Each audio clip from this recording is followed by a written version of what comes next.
We got a new episode to keep it in the act because Ohio State's been going crazy in the offseason. So let's talk about it. But before we get into it, make sure you like, subscribe, and leave a comment on the video. If anybody's been paying attention, Ohio State, they've been dominating the transfer portal as far as big names, the best players getting. I know Ole Miss, they have a pretty good class because they've been dishing out money like crazy. But as far as like just best players in the portal, Ohio State's got all of them. If you haven't been paying attention, they got Quinshawn Judkins, #1 running back in the portal. You just got Caleb Downs, freshman All American, led Alabama in tackles, was the #1 player in the portal before they got him out of there. Then they pick up Julian Sayin, quarterback from Alabama, class of 2024. He was an early enrollee. They got him. He was the #1 QB in the portal at that time. I'll mention Will Howard just because he is a notable addition, but he was the #6 QB in the portal at that point in time. And yeah, I want to. They also go ahead. Just real quick. They also got. I mean, you already named the main people that were out there, but they also added the tight end from Iowa. I could not say his last name for the life of me. And they also got the offensive lineman from Alabama, Seth McLaughlin. Yeah, the center. So we'll see where we play him. Hopefully not at center. But yeah. Yeah, he had a great performance against Michigan. Yeah. We don't know that one.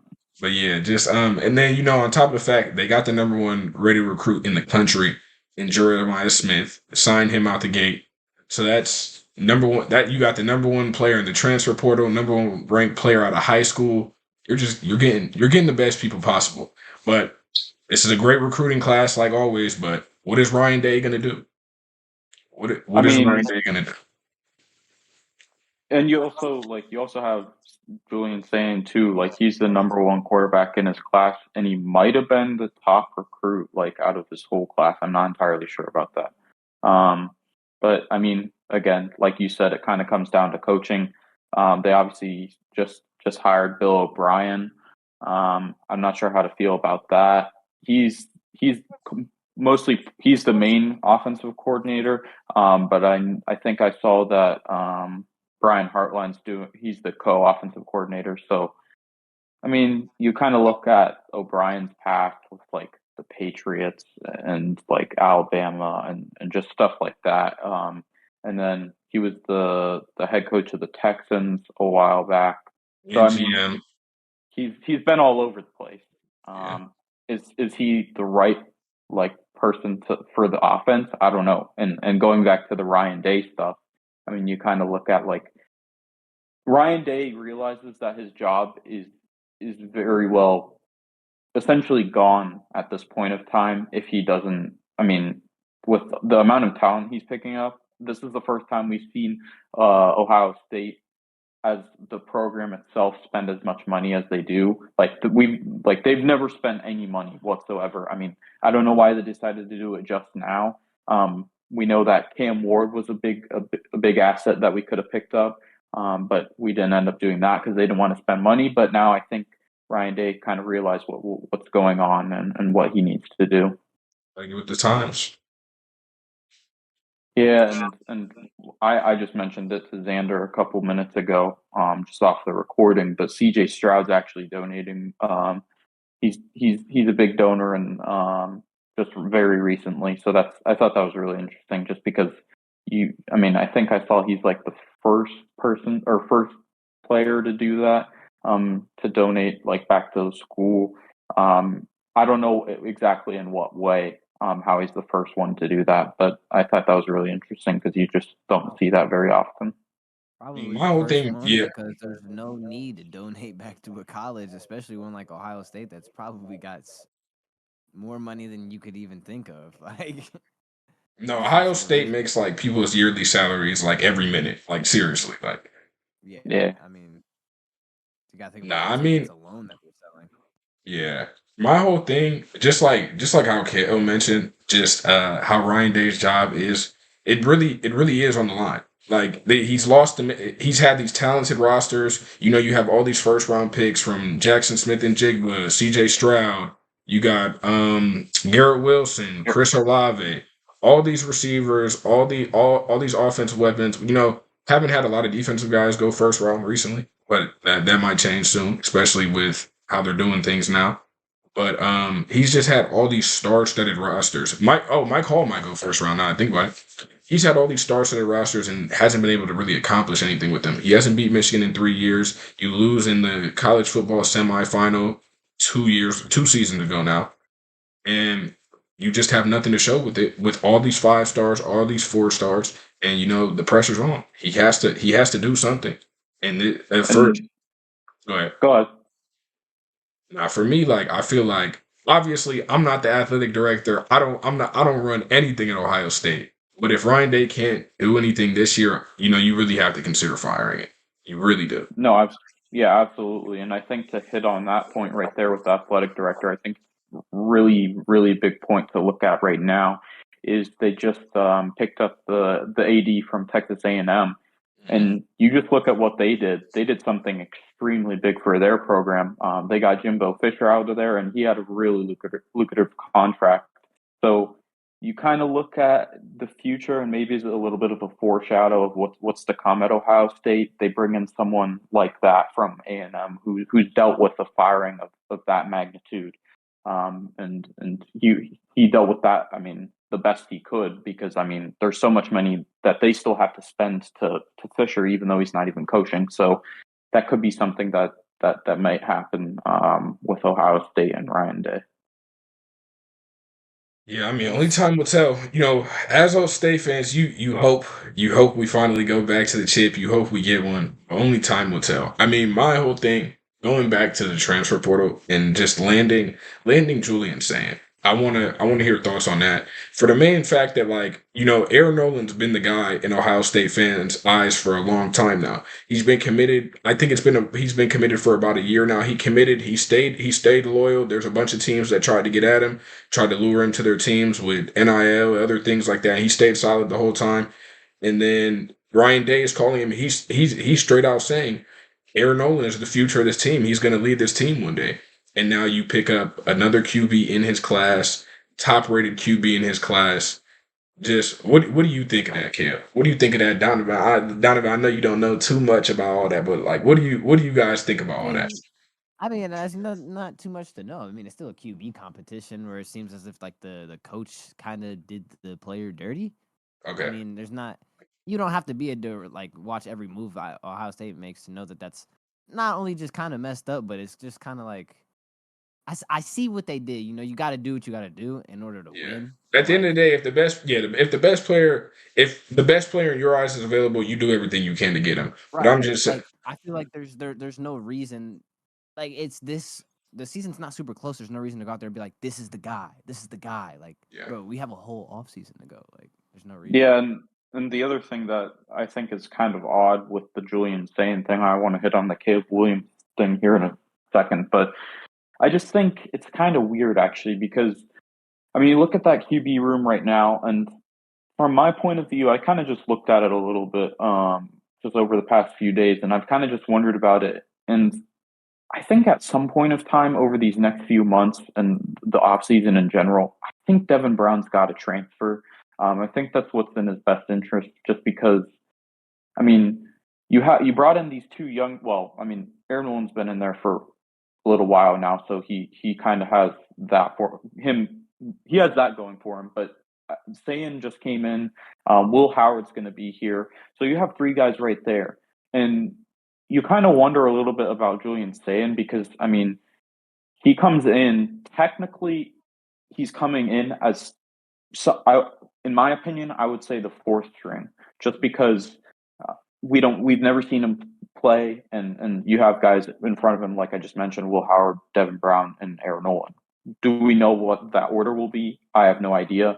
In Ohio State, I really do think we'll be very lucky to keep Aaron Nolan, because, I mean, next year is probably his year, I would say. It could be this year. He could beat out Will Howard, Devin Brown, and those guys.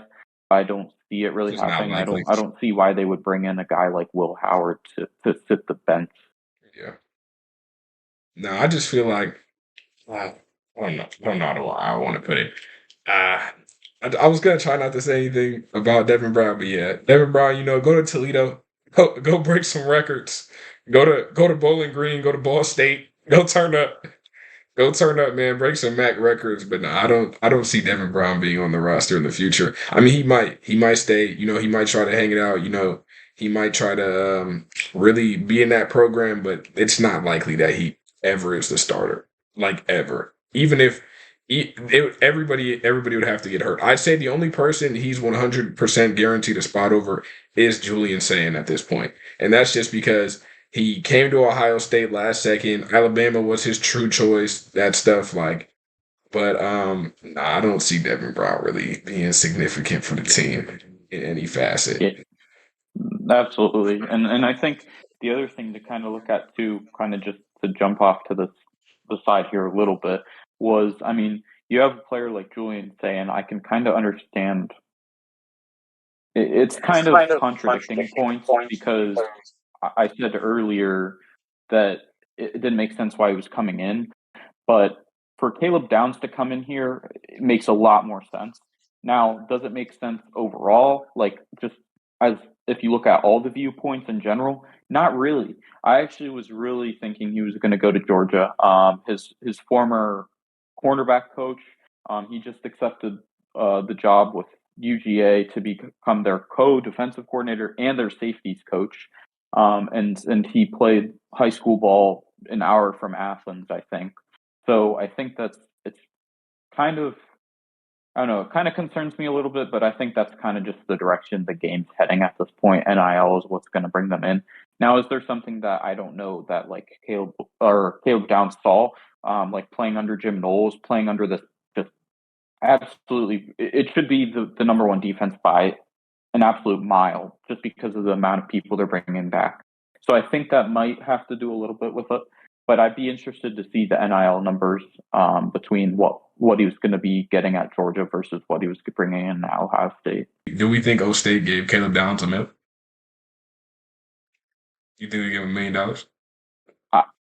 I think you kind of have to assume that he's the number one player really overall in the transfer portal. And honestly, in my opinion, I know it's really hard to say, but again, this is my opinion, so it could be wrong, but I think he's maybe the best safety I've seen in a long time out of college football, just as an overall athlete. I mean, they're getting better, like just not just his safety position, but as an athlete overall. They're just getting so ridiculous at this point. Like, you see him punt return for a touchdown, the tackles he's making from, like, I don't know, like they'll throw out a screen and he's like 15 yards up the field and his downhill speed is just crazy, and his closing speed is just ridiculous. That's a 19-year-old too. It's just, yeah, it is crazy. So you think he's the best safety since Derwin? Those are the ones I can think. Kyle Hamilton's only a year too. So I don't want to say since Kyle Hamilton. So we'll say that prospect wise. Yeah, prospect wise, do we think Caleb Downs is the best safety since Derwin, or would we go even as far back as Jabril Peppers as far as prospects? Because he has another year to play too after this season. Like, he has 2 more years of college football to play. By the time he gets to the draft, do we think he's the best safety prospect since Jabril Peppers or since Derwin James? I do. I really do. I didn't even think of that until you just said it now, but that's a really good comparison right now. Jabril Peppers would be the guy that I would kind of compare him to. Now, would I say they're the exact same player? No. I do think that it's hard. It's really hard to say because we still have to. He was a freshman last year and he was making those plays. He comes over to Ohio State. He gets this whole offseason under his belt. He'll be in college for the full year, and then, I mean, he'll learn a bunch of stuff under Jim Knowles and those kinds of things. And I think that defense, I really do think that could potentially change him, like, even more from last year to this year. Like, I still think there's a big jump to be made. Do I necessarily think Georgia was the better fit? It's hard to say because, I mean, Jim Knowles' defense last year was ridiculous. I mean, they were a number one in a lot of categories, and it's the best we've seen statistically over the last, I don't know, probably since Ryan Day was the coach. It's the best defense we've seen. Yeah. Just because I mean, they've struggled so massively, and then they brought him in. You saw a little bit of an incline, with Knowles being the DC, and then they took that massive jump last year. And I mean, you look at last year, and they're bringing all those players back to this year. I mean, Michael Hall is the really the most notable name there. I think Tommy Eichenberg is gone. I know he might not be a big name that most people would mention, but I think he's pretty good. So I mean, it's something to definitely look out for. But I think he definitely could make a massive jump at Ohio State this year. Sure. All right. If I kind of just to close things off, just because these aren't like the main long episodes. Obviously, we can talk it a bunch, and we'll talk Ohio State a bunch in the future. But just as far as the offense goes and our wide receiver room, because we already know who the running backs are going to be. Who do you see being? I mean, obviously, Emeka came back, but as far as main contributors, who do we really see being the main contributors in that room? Because I mean, we got some vet guys. We got dudes like Jaden Ballard hasn't played in his 3 years yet, but he might be a Terry McLaurin. He might not really start touching the field till his senior and fifth year in college. That might be one of those things. But you got Jeremiah Smith, number one player that just came out of high school, number one player on 247. I don't know what he was on 3 or ESPN, but I just know he was a consistent 5-star. And he was the big get to get. But yeah, and then you got Carnell Tate. We've heard a lot about Carnell Tate. Marvin Harrison Jr. himself crowned Carnell Tate. You got Brendan Ennis, that was a 5-star that came in. Just as far as main contributors, who do we think those guys will be next year? Because I don't see it being more than, you don't want to say 3 because there's always just the 2 guys that have the big numbers. You saw it with Olave and Wilson, and then you got Emeka and Marv and that type of stuff. But 2 to 3 guys that we think will be the main contributors next year. It's hard to say, really. I would say 100% Carnell Tate will be one of them, and so will Emeka Ibuka. I think those guys are 2 sewn-in players that are already there, and we know that what we're going to get from them, kind of thing. Right. I think that Jeremiah Smith, honestly, like, I'd like to see him in there every now and again. I don't want to see him in there like every single snap, every drive we're going. You have to put him on the field, or you risk him transferring. So right, yeah, no, absolutely. So I think that you got to balance that out, definitely, for sure. But I think one guy to kind of look out for. I'm still not a big fan of not Brandon Ennis, Jaden Ballard. I'd still love to see him get out there and prove me wrong for sure. But Brandon Ennis, I think, is definitely a name that could kind of sneak in there, kind of under the radar. And then the other name that I think he transferred. Noah Rogers transferred. Yeah. But yeah, I think Brandon Ennis and Jaden Ballard would be the 2 guys to kind of look at that 3 spot, and then hopefully Jeremiah Smith gets in there and just does his thing. Yeah, I mean, I kind of see Brendan Ennis being like Xavier Johnson in many ways. I feel like he's a little bit stockier. Even though Xavier's kind of skinny, I don't know why he got so many carries. I don't know what Ryan Day's obsession was with giving him carries, but I definitely see him playing that role. Deep shot. Give him a carry or 2 here. Let him catch kicks. Let him catch punts. That type of stuff. Even though Jaden Ballard does also return punts, but no, I think you hit it. I think you hit it on the head. Just the main 2 guys are definitely going to be Emeka and Carnell Tate, and then that 3rd spot. I really want to say Jaden Ballard, just because he's an Ohio kid and that type of stuff. But it's just like it's not usually likely that you see an Ohio State receiver get that play time magically when they become a senior and that type of stuff. Like Terry McLaurin is kind of like the only one really off the top of the head. Like they'll usually have a role cut out by the time they get to their senior year, and he doesn't really have one. He had that one game where he went stupid against Toledo. He had like 3 catches for 150 yards and 2 touchdowns, and then we never heard from him again. Like I thought that was Jaden Ballard's coming out party, but like I said, we'll see what happens. Don't say it, Donovan. Don't say it. What do you mean by that? Yeah, I knew it was coming. I knew it was coming. Also, one other thing, Xander quick. Xander just basically outed Jordan Badley. Sorry to say. Clip this in really quick. Another guy that I think that kind of just goes under the radar because of Jeremiah Smith is Mylan Graham. A lot of people just look at Jeremiah Smith and they're just like, oh, he's the next guy. Mylan Graham's the guy that I think that is really under the radar. It's kind of hard. You'll find him 5-star here, 4-star there. But he's out there. Dual sport athlete in high school. I mean, most of them are, so I don't know why I mentioned that. So you could edit that out. But yeah.